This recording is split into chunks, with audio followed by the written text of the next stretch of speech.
The prophet Moses is regarded to be the most powerful prophet in the Old Testament. He also wrote the most, he received the most revelation from God, and he walked with God in a very close and intimate relationship. Hi, my name is Joseph. Welcome to Unity with Heaven, where I help you to walk close to God so that you can fulfill your destiny.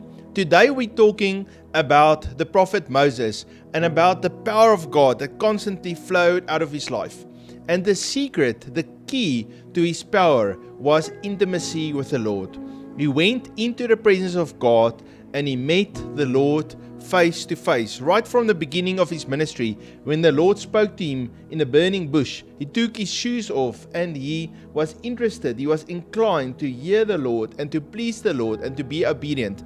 And he stepped out every time out of that place of intimacy into a place of boldness, and signs and wonders and miracles flowed through his life. Exodus chapter 3:11. So the Lord spoke to Moses face to face as a man speaks to his friend.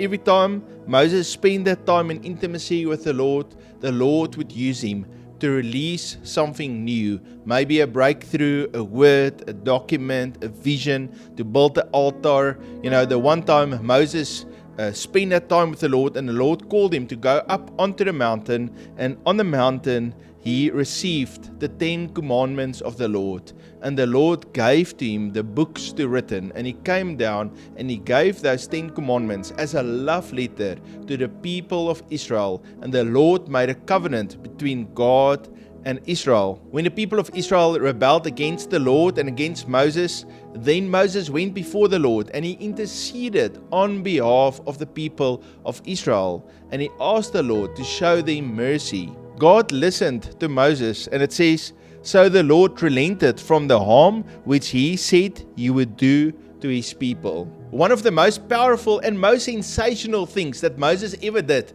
was parting the Red Sea. The Israelites were walking towards the Red Sea, but the Egyptian army was coming from behind, and so the people were afraid because there is a Red Sea that's trapping them, and the army was coming and they didn't know what to do.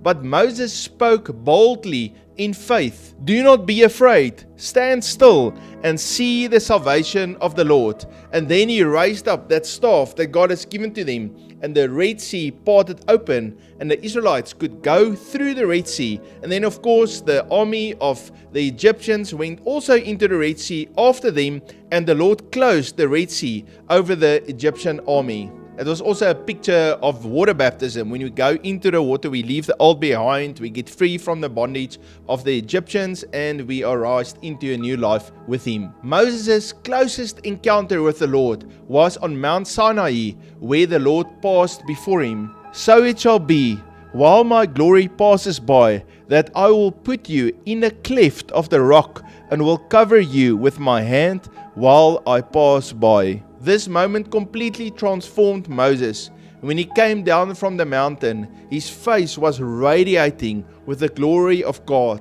Some believe that Moses' face looked like the face of God. It was the lion, and then the ox, and then the eagle, and then the face of the man. And his face was constantly glowing, radiating, and transforming into the four faces of God. Today I want to invite you to draw near to the Lord, to wait on him, to have intimacy with him. As you draw near to him, he will draw closer to you, and he will reveal himself to you.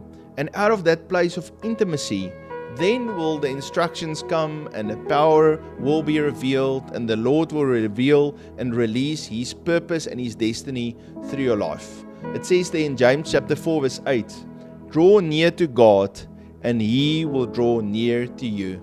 Friends, if you enjoyed this content and you are new to our channel, please hit that subscribe button. Else, if you're part of the family, give me a like.